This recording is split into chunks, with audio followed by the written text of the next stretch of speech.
Hello student, आज हम पढ़ेंगे class 11 chapter 3 motion in a straight line. हम डिस्कस करते हैं वर्ड के स्टार्टिंग से मोशन। मेरे पास मोशन क्या होता है? जब भी मैंने बात की मोशन तो हम बोलेंगे चेंज इन पोजीशन। अगर कोई भी बॉडी या ऑब्जेक्ट अपनी पोजीशन को चेंज कर रहा है तो वो क्या कहलाता है कि वो ऑब्जेक्ट मोशन में है। तो इसकी सीधी सी डेफिनेशन क्या होगी? Change in position. अब देखो बेटा, कोई भी ऑब्जेक्ट पोजीशन चेंज कैसे करती है? जब वो मूव करती है, वो इंटरनल फोर्स की वजह से भी मूव कर सकती है, एक्सटर्नल फोर्स की वजह से भी मूव कर सकती है। चाहे वो किसी भी चीज़ की वजह से मूव कर रही हो, अपनी पोजीशन को चेंज कर रही होगी। हर चेंज इन पोजीशन क्या कहलाएगा? मोशन। और change in position with respect to किसके होता है बेटा? टाइम के साथ साथ होता है।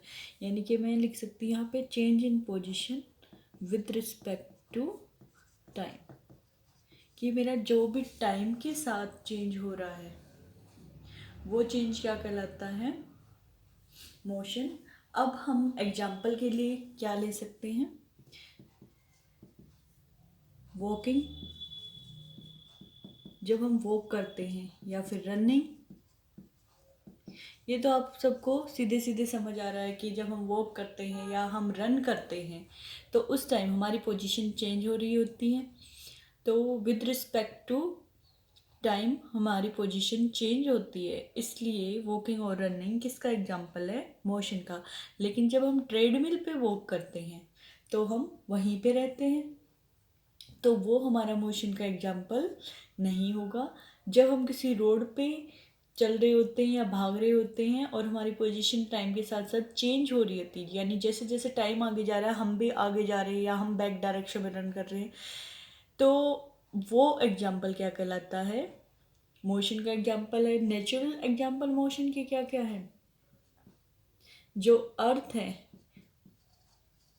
अर्थ क्या करती है? Rotates around sun. तो आपको पता है क्या कभी अर्थ रुकती है? नहीं, वो हमेशा सन के अराउंड क्या करती रहती है? रोटेट करती रहती है।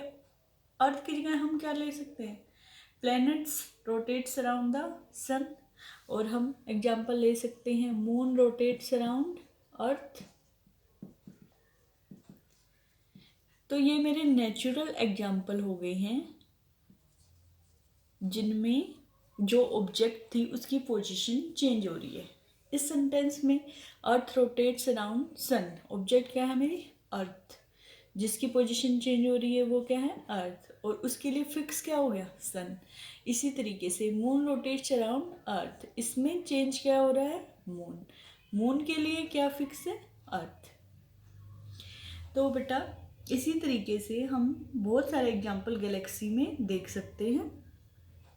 और जो हमारा ब्लड होता है वो भी पूरे दिन हमारी बॉडी में क्या करता रहता है? रोटेट करता रहता है। तो ब्लड भी किसका एग्जाम्पल हो जाएगा? मोशन का एग्जाम्पल हो जाएगा। हम अपने चारों तरफ हजारों एग्जाम्पल ऐसे ऑब्जर्व कर सकते हैं। जैसे आपने चींटियों को एक जगह से दूसरी जगह जाते देखा होगा, एनिमल्स को घूमते देखा होगा यहाँ से वहाँ। तो जिस टाइम वो ऑब्जेक्ट मोशन में है आपको पता होता है, और अगर वो रेस्ट पे है यानी कि एक ही जगह रुके हुए हैं तो भी आपको पता होता है। तो मोशन के लिए आपको एक वर्ड और आना चाहिए, रेस्ट। यानी कि अभी तो हमने बात कर ली मोशन की, फिर हम बोलते हैं मोशन वर्सेस रेस्ट। ये क्या है? एक आपकी डेफिनेशन आती है, motion and rest are relative terms. यानी कि कोई ऑब्जेक्ट रेस्ट में होती है, इसी से तो कंपेयर करके हम क्या बोल सकते हैं कि उस बॉडी में रोटेशन हो रहा है या उस बॉडी में मोशन हो रहा है। अब आपको रोटेशन और मोशन में भी थोड़ा डिफरेंस समझ आना चाहिए। रोटेशन का मतलब होता है कि वो गोल गोल घूमती है किसी भी चीज़ के चारों तरफ, और मोशन का मतलब होता है कि वो ऑब्जेक्ट फॉरवर्ड या बैकवर्ड डायरेक्शन में रन कर रही होती है। यानी कि आगे या पीछे, फॉरवर्ड या बैकवर्ड जाती है तो रेक्टिलिनियर मोशन भी बोलते हैं हम उसको, और अगर वो गोल गोल घूमती है तो हम रोटेशनल मोशन भी बोलते हैं। तो यहाँ से हमारे पास मोशन के दो टाइप भी पता चल गया आपको, रेक्टिलिनियर भी हो सकता है और रोटेशनल भी हो सकता है। ट्रांसलेशन मोशन में भी कोई ऑब्जेक्ट, थर्ड टाइप क्या होता है ट्रांसलेशन, उसमें भी क्या होता है कोई ऑब्जेक्ट कैसे अपनी पोजीशन चेंज करती है किसी भी स्टेट डायरेक्शन में, ठीक है। ये है सारी डिटेल हम आगे पढ़ेंगे। तो हमें मोशन और रेस्ट में डिफरेंस समझ आ गया। रेस्ट वो जब पोजीशन चेंज नहीं होती, मोशन जिसमें पोजीशन चेंज हो सकती है, इसमें हो सकती है नहीं, होती ही है। मोशन को हम क्या बोलेंगे, चेंज इन पोजीशन, किसके विद रिस्पेक्ट टू देखेंगे, विद रिस्पेक्ट टू, हमारे पास टाइम ही है बेटा नोट करने के लिए। और रेस्ट को क्या मैं बोलूँगी, no change in position with respect to time, यानी मेरा टाइम कितना भी चला गया लेकिन ऑब्जेक्ट वहीं के वहीं रखी हुई है, उसकी पोजीशन में कोई चेंज नहीं आया है, तो वो रेस्ट पे है। चाहे हमने उस पर कितना भी फोर्स लगा लिया लेकिन उसने अपनी पोजीशन चेंज नहीं की तो वो रेस्ट पे है। और अगर पोजीशन चेंज कर ली, चाहे इंटरनल फोर्स से की हो या फिर एक्सटर्नल फोर्स से, तो वो ऑब्जेक्ट किस में चली जाएगी, मोशन में। अब बेटा आपको थोड़ा कंफ्यूजिंग लगेगा, एक वर्ड में बार बार डेफिनेशन बताते हुए यूज करती हूँ, कभी मैं ऑब्जेक्ट बोल देती हूँ, कभी बॉडी बोलती हूँ और कभी पार्टिकल। तो अगर आप इनका थियोरटिकल मीनिंग देखोगे ऑब्जेक्ट का, बॉडी का, पार्टिकल का, तो थोड़ा अलग होता है।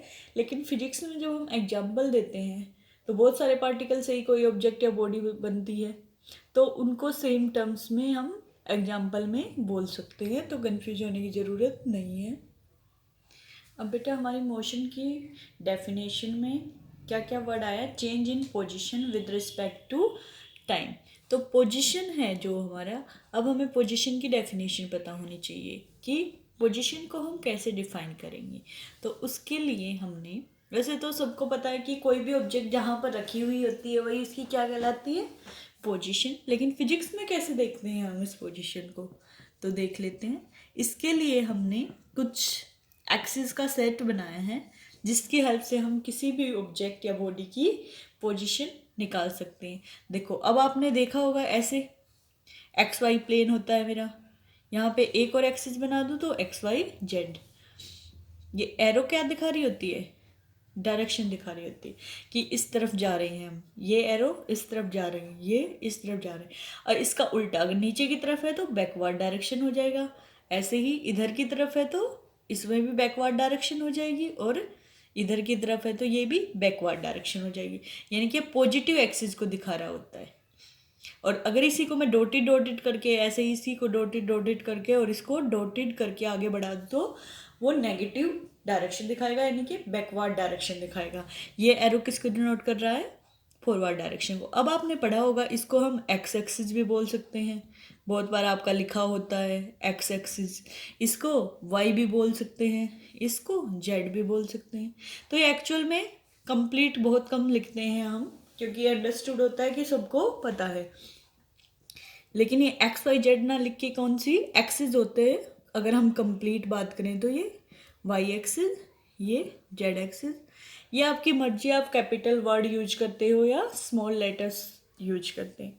और एक बात बेटा, यहाँ पे मैंने लिखा एक्स वाई जेड, ये बिल्कुल भी ज़रूरी नहीं है कि मैं एक्स को यहीं रखती, मैं हो सकता है एक्स को ये लिख सकती थी, वाई यहाँ लिख सकती थी और जेड यहाँ।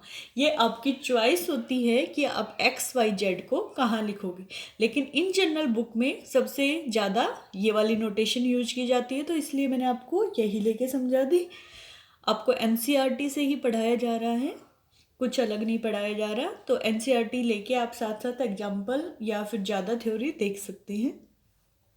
तो ये मेरी कौन सी एक्सिस होगी बेटा, एक्स एक्सिस, और पॉजिटिव एक्स एक्सिस कौन सी, पॉजिटिव एक्स एक्सिस। यहाँ पे पॉजिटिव वाई एक्सिस, ये मैं लिख सकती हूँ पॉजिटिव जेड एक्सिस, यानी कि मैं इधर इधर या इधर किसी भी डायरेक्शन में कोई भी पॉइंट लूँगी वो पॉइंट कैसा रहेगा, पॉजिटिव। और अगर डॉटेड लाइन पे लेती, दिखा सकते हैं हम ऐसे ही, ये डॉटेड मेरी क्या हो जाएगी, नेगेटिव वाई एक्सिस हो जाएगी। ठीक है बेटा, इसी को मैं ऐसे दिखा सकती हूँ, ये क्या हो जाएगी मेरी, नेगेटिव एक्स हो जाएगा। और अगर इसी को मैं ऐसे बढ़ा दूँ तो वो क्या हो जाएगा, नेगेटिव जेड हो जाएगा। डायग्राम थोड़ा सा ध्यान रखना आपने कि एक्स वाई जेड तीनों इस पॉइंट पे इंटरेक्ट कर रहे हैं। कहाँ पे इंटरेक्ट कर रहे हैं, देखो ये देखो, क्या तीनों एक दूसरे को कट नहीं कर रहे। तो इस पॉइंट को जो मेरा गोले के अंदर है, जहाँ पे ये पूरा गोला नहीं, ये बस आपको दिखाने के लिए बनाया गया है सर्कल।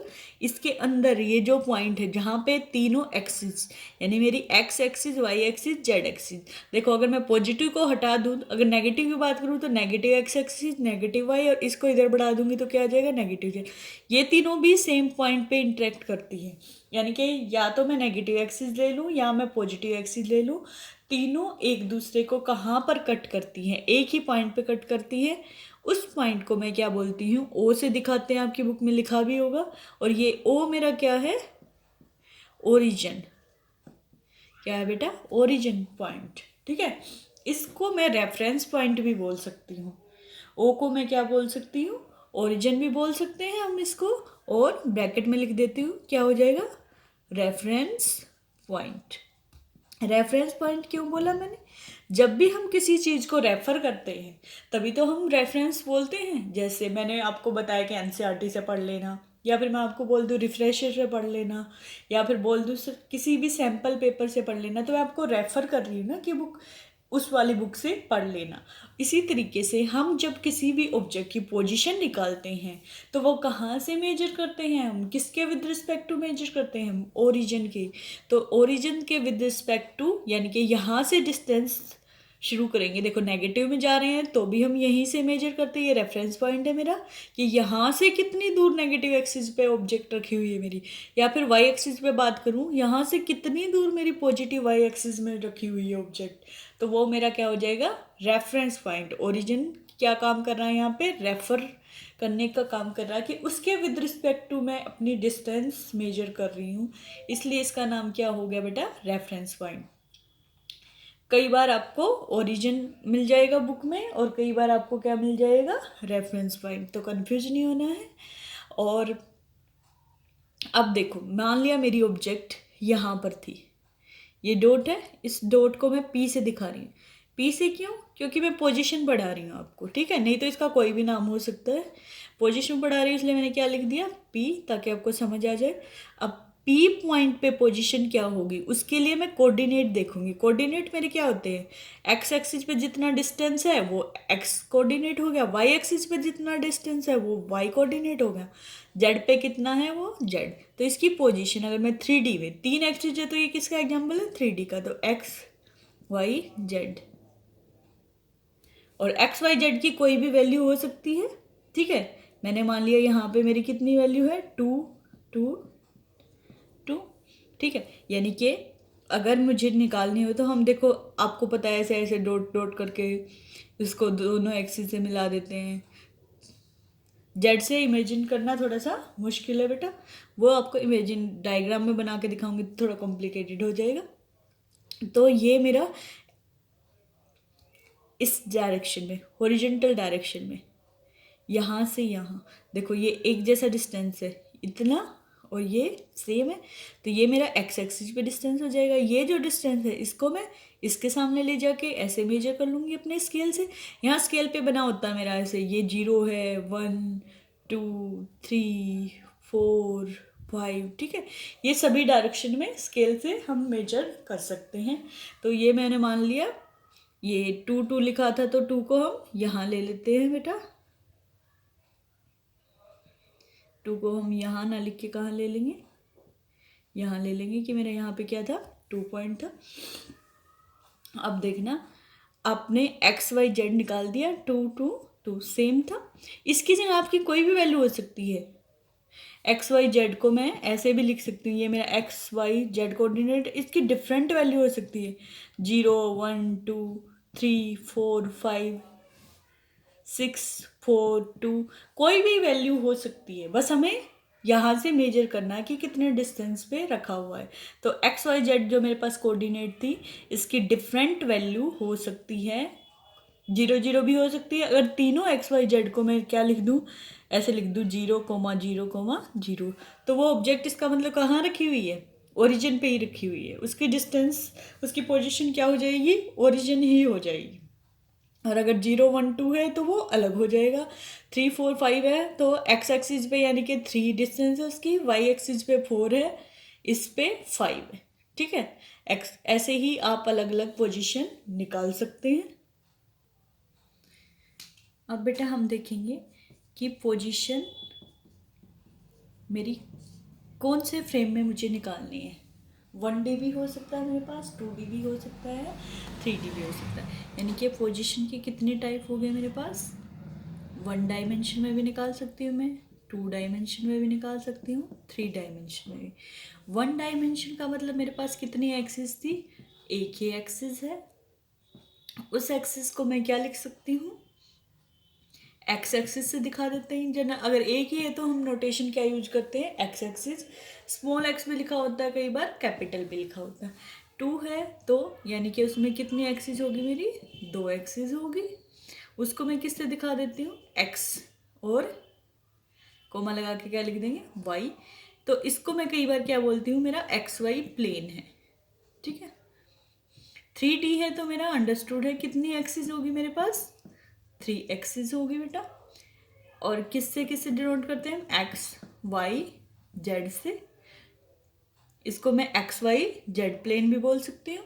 और हम इसमें अलग अलग दिखाते हैं कि मेरा 3D है तो उसमें एक्स वाई प्लेन अलग हो जाता है, वाई जेड अलग होता है, जेड एक्स अलग हो जाता है। ठीक है, वो हम अलग अलग अपना जैसे जैसे हमारे चैप्टर में आता जाएगा हम डिटेल में पढ़ लेंगे। अभी के लिए आपको इतना ही काफ़ी है कि पोजीशन को 3 नोटेशन में यूज कर सकते हैं हम, 1 डायमेंशन में, 2 डायमेंशन में, 3 डायमेंशन में। 1 डायमेंशन में एक ही एक्सिस होती है, एक्स एक्सिस। 2 डायमेंशन में 2 एक्सिस होती है, एक्स वाई, उसको हम प्लेन भी बोल देते हैं। 3 डायमेंशन में 3 एक्सिस होती हैं, एक्स वाई जेड।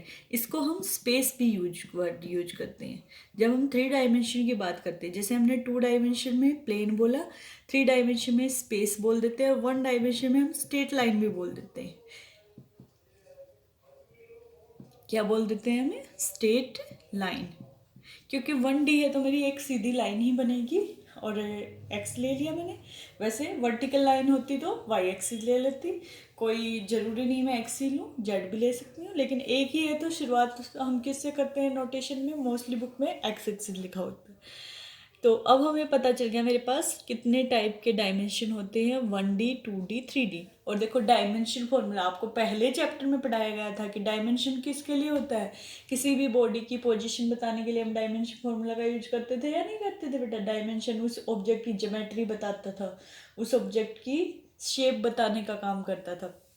तो अब हम एग्जाम्पल भी देख लेते हैं 1D के, 2D के, 3D के। जैसे जैसे बेटा मेरा कोई भी आपने चींटी को चलते देखा है, यानी कि कोई भी आंट क्रॉल कर रही है, जैसे आपने देखा दीवार पे, वॉल पे क्रॉल कर रही है, तो वो 1D का एग्जाम्पल हो जाता है। और हमारी कोई भी ऑब्जेक्ट जैसे रोड पे ट्रैवल कर रही है, जैसे कोई भी गाड़ी जा रही है, ट्रक जा रहा है, बस जा रहा है, उसको हम 2 डायमेंशन में भी देख सकते हैं। और 3D का एग्जाम्पल जैसे आपके पास चौक का डिब्बा है जिसकी 3 एक्सिस हो।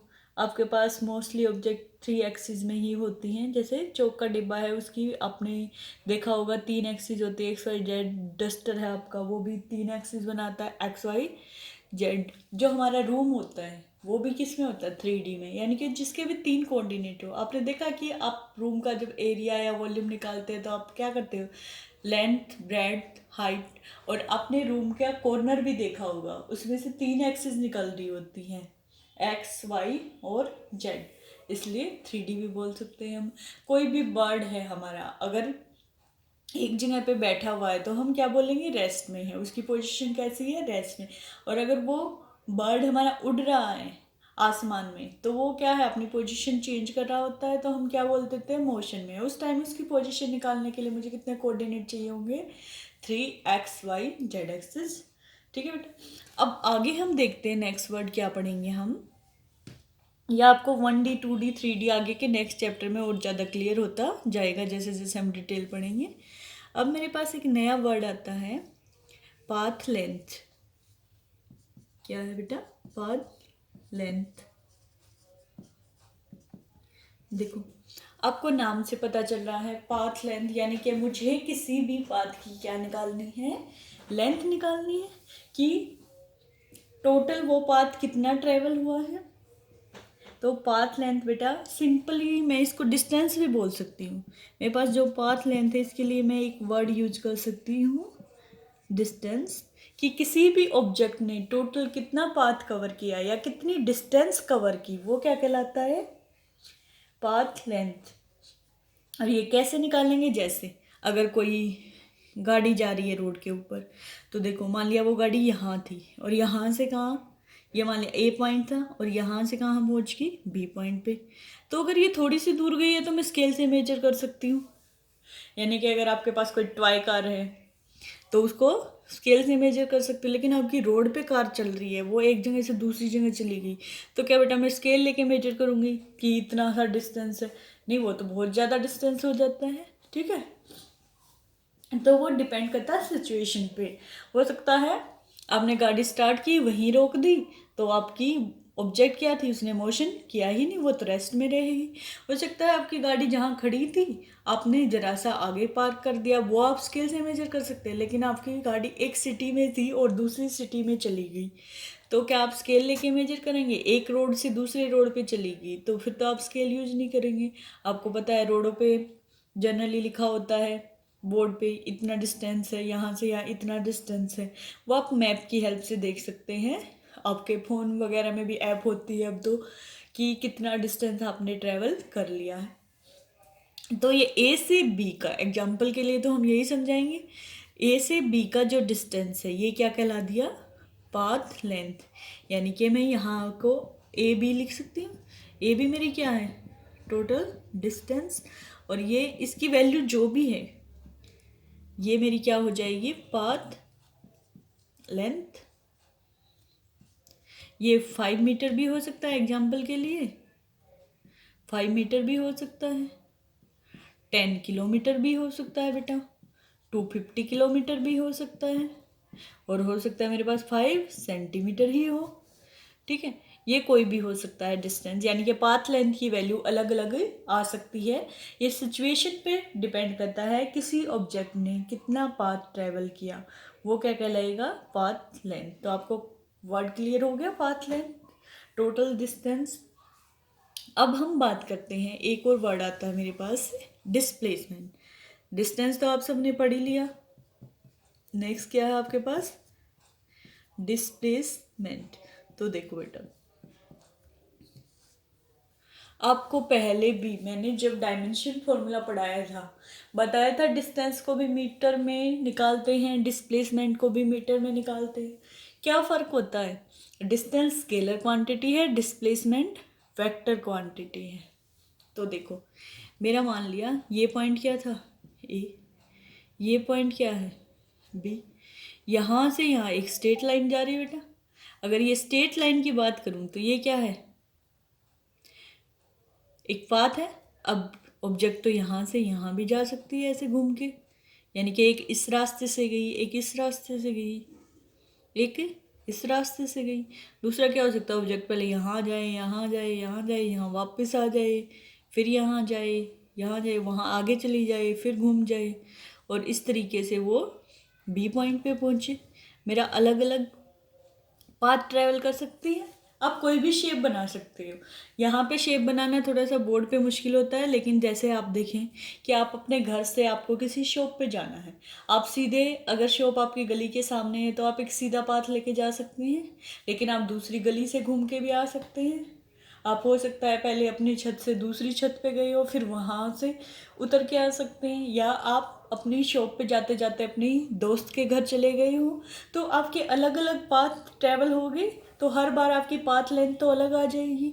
तो डिस्टेंस तो टोटल पाथ लेंथ, मैंने बताया आपको पाथ लेंथ की डेफिनेशन ही क्या थी, टोटल आपने जितना पाथ कवर किया वो क्या कहलाता था, डिस्टेंस, यानी कि पाथ लेंथ। डिस्टेंस और पाथ लेंथ एक ही वर्ड था, लेकिन डिस्प्लेसमेंट क्या है, आप ए से बी पे गए तो जो शॉर्टेस्ट डिस्टेंस था, और जो शॉर्टेस्ट डिस्टेंस है वो क्या है हमारा, स्ट्रेट लाइन ही। आप देख सकते हैं डायग्राम से ही, सबसे छोटा पाथ कौन सा है, स्ट्रेट लाइन। तो डिस्प्लेसमेंट की डेफिनेशन क्या होगी, शॉर्टेस्ट डिस्टेंस किसके बीच में बेटा, बिटवीन टू पॉइंट्स, जो भी आपको गिवन पॉइंट्स दिए हैं या दो पोजीशन आपको दी हुई है, तो shortest distance between two points is known as displacement. अब देखो डिस्प्लेस, आपने जब वर्ड यूज किया डिस्प्लेसमेंट, तो ये आपकी जीरो भी हो सकती है, पॉजिटिव भी हो सकती है और नेगेटिव भी हो सकती है। और जो आपने वर्ड यूज किया डिस्टेंस, ये आपकी हमेशा पॉजिटिव होती है कि आपने कितना पाथ करा। आपने कभी नहीं सुना मैं -5 मीटर चल के आया, नहीं, हम हमेशा पॉजिटिव वर्ड यूज करते हैं। और डिस्प्लेसमेंट आपकी पोजीशन पर डिपेंड करता है। जैसे आपका एक सर्कल का एग्जांपल देते हैं, सर्कल यहाँ से शुरू हुआ और इसी पॉइंट पे घूम के अगर मैं वापस आ गई तो मेरी डिस्प्लेसमेंट कितनी हुई। अगर डिस्टेंस की बात करूँ तो ये पूरी की पूरी लेंथ मेरी क्या है, डिस्टेंस है। लेकिन डिस्प्लेसमेंट की बात करूँ, यहीं से चलना शुरू किया था, वापस यहीं पहुँच गई, तो डिस्प्लेसमेंट इस टाइम क्या हो जाएगी, जीरो हो जाएगी। तो इनिशियल और फाइनल पोजीशन के बीच का डिस्टेंस क्या कहलाता है, डिस्प्लेसमेंट। तो बेटा इस तरीके से हमने देख लिया कि डिस्प्लेसमेंट मेरे पास अलग अलग हो सकती है। अब मैग्नीट्यूड की बात करूँ तो मैं डिस्टेंस और डिस्प्लेसमेंट का डिफरेंट हो सकता है, आगे हम डिटेल में पढ़ेंगे। अभी के लिए इतना ही। नेक्स्ट हम देखते हैं बेटा, पोजीशन के बारे में हमने पढ़ लिया। अब position with respect to time कैसे डिनोट करते हैं, तो वो उसके लिए कुछ ग्राफ पढ़ते हैं हम। पोजीशन टाइम ग्राफ, टाइम के साथ साथ पोजीशन दिखाने का जो तरीका होता है, हम जो चार्ट यूज करते हैं या जो नोटेशन यूज करते हैं ग्राफ के थ्रू, उसी को पोजीशन टाइम ग्राफ बोला जाता है। यानी कि मैं आपको दो एक्सिस, मैंने दो पोजीशन और टाइम दो वर्ड है, तो एक्सिस भी कितनी होंगी पोजीशन और टाइम के लिए, कितनी हो जाएंगी, 2 एक्सिस यूज करेंगे। बोला था 2D है, यानी कि 2 डायमेंशनल एग्जाम्पल है मेरा। तो देखो बेटा ऐसे ले सकती हूँ मैं, दो ही एक्सिस लूँगी, जेड तो मेंशन नहीं करूँगी। ये मैंने मान लिया मेरी एक्स एक्सिस है, ये मैंने मान लिया वाई एक्सिस है। जब भी हम टाइम वर्ड हमारा आ जाए साथ में, यानी कि मेरा टाइम वर्ड आ जाए, तो जनरली हम टाइम को नीचे लेते हैं। हॉरिजॉन्टल एक्सिस पे हम क्या करते हैं, टाइम को नीचे और पोजीशन को वर्टिकल यानी कि ऊपर के पॉइंट पर रखते हैं। ये मेरा ओरिजिन होता है जहाँ पे भी, अब दो एग्जाम्पल है यानी कि दो एक्सिस हैं, तो यहाँ पे ओरिजिन किसने के लिए आ जाएगा, दोनों एक्सिस जहाँ पे कट करती है। तीन होती तो तीनों एक्सिस जहाँ कट करती, और वन होती तो जहाँ स्टार्टिंग पॉइंट होता है उसको क्या ले लेते हैं, ओरिजिन। तो पोजीशन टाइम ग्राफ की बात की, यहाँ पे ऐसे स्केल बना होता है 0 1 2 3 4 5, ऐसे यहाँ पे। अब टाइम को मिनट में, सेकंड में, हावर में, ग्राफ में भी किसी में भी दिखा सकते हैं, डिपेंड करता है आपको कौन सा टाइम दिया हुआ है। ठीक है, अगर मिनट में दिया है तो मिनट ले लेंगे, अगर हावर में दिया है तो हावर ले लेंगे। इन जनरल हम टाइम को सेकंड लेते हैं, क्योंकि ऐसा यूनिट क्या होती है, सेकंड होती है। और डिस्टेंस यानी कि पोजीशन डिस्टेंस को दिखाता है, तो ये मीटर में हो जाएगा। यहाँ किलोमीटर भी आ सकता है बेटा, आपका एग्जाम्पल अलग अलग डिपेंड करता है। तो अब देखो सबसे पहले हम एग्जाम्पल पढ़ेंगे रेस्ट का। किसका पढ़ेंगे बेटा, ये एग्जाम्पल मैंने लिख दिया, किसको दिखा रहा है, रेस्ट को दिखा रहा है। ठीक है, रेस्ट का मतलब क्या है, स्टेशनरी भी वर्ड यूज कर सकती हूँ मैं। स्टेशनरी वर्ड का मतलब क्या होता है कि मेरी कोई भी ऑब्जेक्ट या बॉडी, उसकी पोजीशन में कोई चेंज नहीं आ रहा, तो वो क्या हो जाएगा, स्टेशनरी ऑब्जेक्ट का एग्जाम्पल हो जाएगा। अब कैसे दिखाऊंगी मैं, यानी कि मेरा टाइम तो बढ़ रहा है लेकिन पोजीशन में कोई चेंज नहीं आ रहा। पोजीशन ये वाली एक्सिस थी, यानी कि कहीं भी मैं पोजीशन फिक्स कर दूँ। मान लिया मेरी ऑब्जेक्ट यहाँ रखी हुई है, ठीक है। एग्जाम्पल मैं मान लेती हूँ यहाँ से यहाँ का डिस्टेंस कितना है, 20 है, 20 मीटर, और टाइम यहाँ आगे आगे। तो बेटा स्टेशन नहीं दिखा रही है तो टाइम को तो आप रोक नहीं सकते। अगर आपकी ऑब्जेक्ट रेस्ट पे रखी हुई है तो क्या आप सपोज कर लोगे कि टाइम भी चेंज नहीं हो रहा? आप सबको पता है टाइम तो आगे बढ़ता रहता है, टाइम कभी नहीं रुकता, ठीक है। तो मेरी ऑब्जेक्ट की पोजीशन वही रही लेकिन टाइम आगे चला गया। तो ऐसे स्ट्रेट लाइन, एक स्ट्रेट लाइन किसको दिखाएगा, रेस्ट या स्टेशनरी ऑब्जेक्ट का। अगर मैं देखो कहीं भी स्केल पे कहीं भी उसकी पोजीशन निकालूँ तो हर जगह क्या आ जाएगी, 20 मीटर, ठीक है बेटा। यहाँ ले लूँ मैं, यहाँ लूँ पोजीशन में, और टाइम देखो, टाइम तो हर बार यहाँ लूँगी तो 1 मिनट हो जाएगा, यहाँ 2 3 4, टाइम तो इस तरीके से बढ़ रहा है, यानी कि टाइम तो इंक्रीज हो रहा है लेकिन पोजीशन चेंज नहीं हो रही। तो वो किसका एग्जाम्पल है, रेस्ट और स्टेशनरी ऑब्जेक्ट का। उसके बाद एक और एग्जाम्पल बता देते हैं आपको यूनिफॉर्म मोशन का, ठीक है बेटा। एक आपके पास वर्ड आता है यूनिफॉर्म, दूसरा वर्ड आपके पास क्या आ जाएगा, नॉन यूनिफॉर्म। पढ़ क्या रहे हैं, मोशन के एग्जाम्पल पढ़ रहे हैं, तो मोशन वर्ड लिख लेते हैं बेटा यहाँ पे,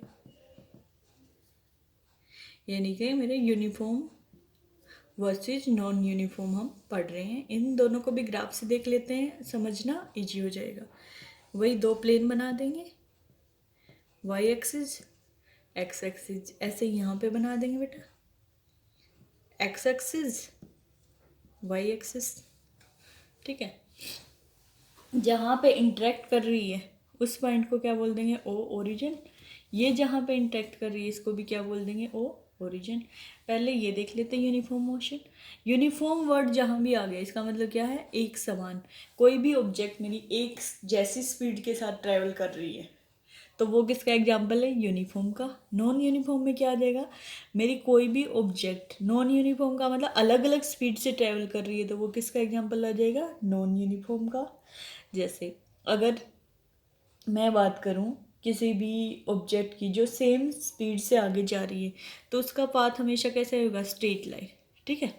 ये स्ट्रेट लाइन, इसका मतलब देखो बेटा, अगर मैं कहीं भी ये पॉइंट ले लिया मैंने ए, ये पॉइंट ले लिया मैंने बी, ये पॉइंट मैं ले लेती हूँ सी, निकालने का तरीका क्या होता है, डॉट इट करके दोनों साइड मिला दो, इसको भी इसको भी, ठीक है। नीचे हमने क्या बोला था, हमारा टाइम है, ऊपर हमने क्या कहा था, मेरी पोजीशन है, ठीक है बेटा।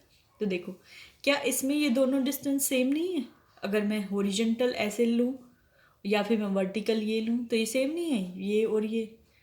तो जब भी स्ट्रेट लाइन लेते हैं तो वो सेम आता है। तो कोई भी स्ट्रेट लाइन किसको दिखाती है, यूनिफॉर्म मोशन को। और अब देखो हमने बात करी नॉन यूनिफॉर्म। एग्जाम्पल आप देख सकते हैं, कोई भी कार आपकी जा रही, कोई भी ट्रक जा रहा है रोड पे, क्या उसकी स्पीड या वेलोसिटी सेम रहती है? आप अगर कार से ड्राइव भी कर सकते हो तो क्या आप एक स्पीड के साथ चल सकते हैं? आप खुद को ही देख लो, क्या आप बिल्कुल कॉन्स्टेंटली एक स्पीड से जा सकते हैं? कहीं आप धीरे चलते हैं, कहीं आप थोड़े से तेज हो जाते हैं, कभी आप भागते हैं। ऐसे ही कार को भी एक ही स्पीड में लेके जाना मुश्किल होता है, कहीं भी हमें ब्रेक लगाने पड़ सकते हैं, फिर दोबारा उसी डिस्टेंस से उसी स्पीड से ट्रैवल नहीं कर सकते।